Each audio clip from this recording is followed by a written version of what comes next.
ejekan media Jepang untuk timnas Indonesia yang membuat netizen geram.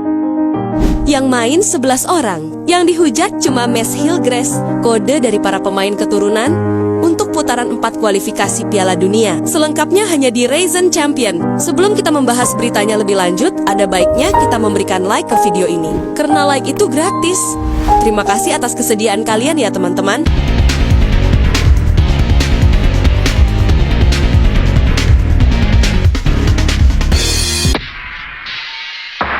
Pasca kekalahan timnas Indonesia, salah satu media Jepang, Sins.jp, justru menyoroti perihal wajah-wajah pemain timnas Indonesia di laga melawan Jepang. Terkejut dengan 11 pemain inti timnas Indonesia. Mengapa mereka sama sekali tidak terlihat seperti orang Asia? Tulis judul pemberitaan media Jepang tersebut. Laporan itu bersumber pada komentar netizen Jepang di laga melawan timnas Indonesia. Mayoritas warganet seperti wajah-wajah pemain keturunan. Menurut media tersebut, tidak banyak pemain yang terlihat seperti orang Indonesia, bahkan pemain yang terlihat seperti orang Eropa. Masih dari sumber yang sama, dijelaskan bahwa mayoritas pemain timnas Indonesia saat ini dihuni oleh pemain naturalisasi. Namun masih disebutkan dalam artikel tersebut bahwa apakah sebagian besar pemain timnas Indonesia ialah pemain naturalisasi. Faktanya, Starting 11 yang diturunkan Patrick Kluivert melawan Jepang memang mayoritas dihuni oleh pemain keturunan Indonesia.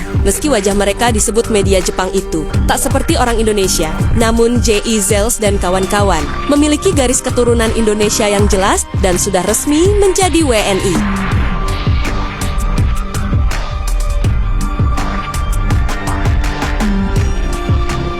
Bekter Maha, timnas jadi sasaran kritik melawan Jepang yang begitu superior. Emang gak perlu ditanyakan lagi kualitasnya. Dan mungkin sebagian publik sudah sangat menduga hal ini akan berakhir. Namun 0-6 adalah angka yang begitu mengejutkan. Dan sialnya, pemain timnas Indonesia termahal, Mes Hilgers, kemudian mendapat sorotan tajam dari media Belanda. Seperti yang kita tahu, kekalahan telak ini mulai dibanjiri sorotan tajam, tidak hanya dari dalam negeri. Media asing pun ikut menyoroti performa buruk, terutama sosok Mes Hilgers yang jadi sasaran kritik. Media Belanda 20 Insight sepanjang laga timnas Indonesia tak mampu mengimbangi permainan cepat dan efisien dari tim Samurai Biru. Bahkan, anak asuh Patrick Kluivert nyaris tak punya kesempatan menyentuh bola di area kotak penalti Jepang. Di tengah kekecewaan atas kekalahan memalukan tersebut, media asal Belanda 20 Insight menulis laporan yang blak-blakan soal penampilan Mes Hilgers dalam tajuk utama mereka. Media yang berbasis di kota asal klub LC20 itu menilai bak naturalisasi tersebut tampil sangat buruk dan layak disebut sebagai gagal total. 20 Insight menyoroti keputusan Patrick Kluivert yang tak menurunkan Hilgers pada laga sebelumnya melawan Tiongkok. Media tersebut menilai sang pemain tidak mampu memimpin lini pertahanan dan seringkali kecalangan dari pergerakan cepat pemain Jepang. Bahkan, menurut data statistik, Hilgers mendapat rating 4,7, nilai terburuk kedua di antara semua pemain yang tampil di lapangan. Media tersebut tak menahan diri menyebut bahwa hilangnya kepercayaan Kluivert pada laga sebelumnya ternyata beralasan saat akhirnya diberi kesempatan penuh, Hilgers tak mampu membayar kepercayaan tersebut. Ulasan pedas media Belanda ini menjadi tamparan keras bagi Mes Hilgers yang sebelumnya digadang-gadang sebagai solusi di lini belakangnya timnas Indonesia. Jelas, jika melihat apa yang terjadi di laga ini, Indonesia masih memiliki banyak PR. 22 tembakan yang mengarah ke gawang Emil Odeiro menandakan jika pertahanan kita masih rentan. Dan bagaimana kita tak memiliki satupun tembakan, menandakan bahwa lini tengah gagal memberikan suplai bola ke lini serang. So, lini belakang Indonesia terbukti rapuh saat menghadapi tim-tim kelas dunia seperti Jepang dan Australia. Timnas perlu melatih koordinasi antar lini, terutama antara bak tengah dan gelandang bertahan untuk menghadapi serangan cepat dan pressing tinggi. Sedangkan kegagalan timnas melepaskan tembakan jelas membuat Coach Patrick harus menemukan skema menyerang yang lebih baik dari saat ini. Hajime Moriyasu jelas telah membaca 3 laga terakhir timnas, di mana kita terlalu mengandalkan oleh dengan bola-bola teropas, dan saat hal itu sudah diantisipasi Jepang, kita selesai tanpa satupun tembakan. Kode Jairo Ridwold.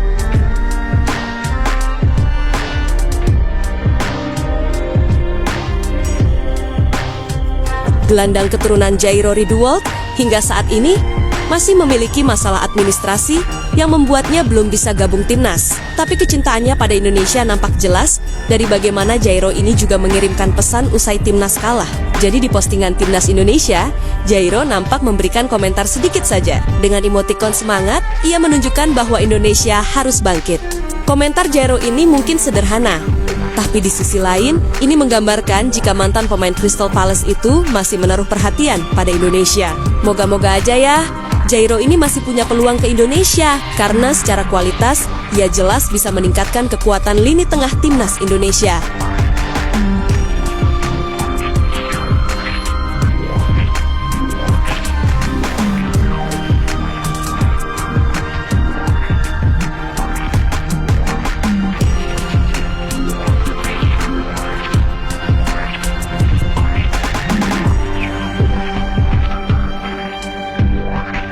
Melihat kekalahan kontra Jepang dengan skor telak, potensi untuk menambah pemain di round 4 pun kembali terbuka lebar. Ada beberapa nama yang diprediksi bisa meningkatkan kualitas timnas secara signifikan. Di antaranya adalah Pascal Struijk, Jadon Oosterwolde, Tristan Goyard, dan Jairo Ridewol. Keempat pemain ini sudah dihubungkan dengan PSSI jauh-jauh hari dan dianggap memiliki potensi untuk mengatasi kelemahan timnas, terutama di lini belakang.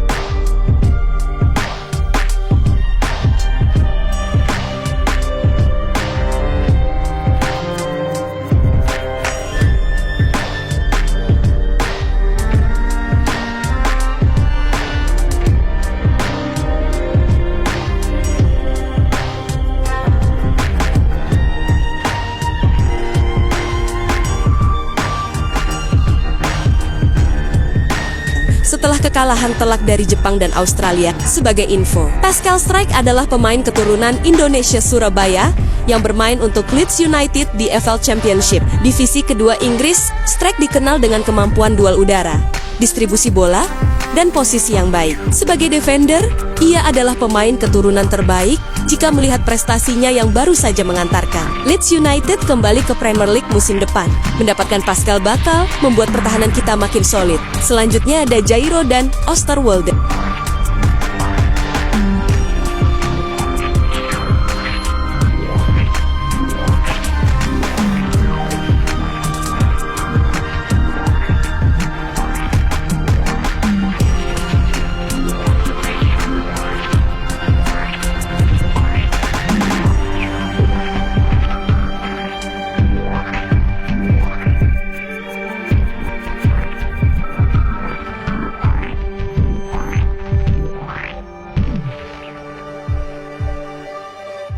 Dia adalah pemain keturunan Indonesia yang bermain untuk Van der Pachi di Liga Super Turki. Oosterwolde dikenal dengan kekuatan fisiknya dalam berduel dengan para penyerang lawan. Lalu ada Tristan Goyard.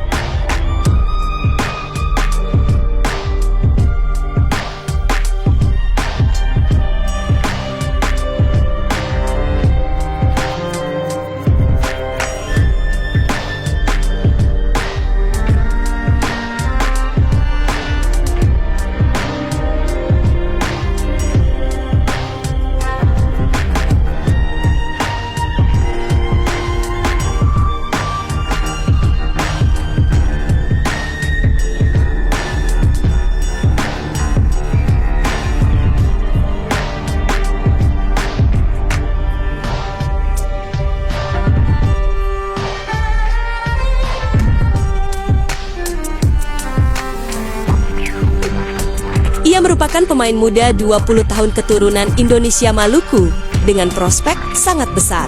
Musim lalu, dirinya dipinjamkan Ajax ke Bixbol. Sayang, cedera memaksanya absen sepanjang musim. Goyard sendiri telah dihubungi PSSI sejak September tahun 2024 dan menyatakan keterbukaan untuk membela Indonesia. Jelas, jika tiga nama tersebut bisa gabung, ditambah Jairo, maksudnya kita bakal memiliki kedalaman skuad yang sempurna. Ingat, target kita Piala Dunia, bahkan bersaing di sana. Ada gap yang masih tinggi untuk kita kejar, dan menarik pemain keturunan yang siap membela timnas adalah hal yang bakal meningkatkan kualitas kita. Persaingan round 4, belajar dari kekalahan kontra Jepang, evaluasi, dan fokus ke putaran keempat. Jadi setelah menempati posisi 4 di klasmen grup C, Indonesia bakal bermain di round keempat. Putaran keempat kualifikasi Piala Dunia 2026, zona Asia sendiri diikuti oleh 6 tim, yaitu tim-tim yang menempati peringkat 3 dan 4 dari 3 grup A, B, dan C di putaran ketiga. Keenam tim ini dibagi menjadi 2 grup, masing-masing berisi 3 tim, dan pertandingan digelar dalam format round robin di lokasi netral, kemungkinan Arab Saudi dan Qatar. Sebagai info, 6 tim yang akan jadi lawan Indonesia adalah Uni Emirat Arab, tim 65 peringkat FIFA.